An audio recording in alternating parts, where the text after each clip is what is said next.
How to fix ChatGPT too many request error? Let's begin. To start off, open your device settings app.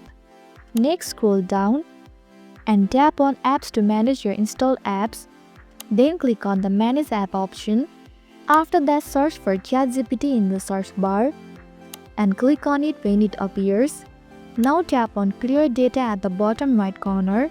Then hit on clear cache to remove temporary files that might be causing the issues and confirm your action. If the problem continues, go back and open your browser.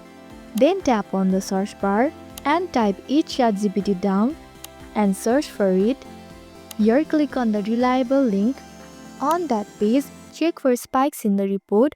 A large spike means the AI is overloaded and can't handle the request, so you will need to wait a few hours until the issue is resolved before using the ChatGPT again.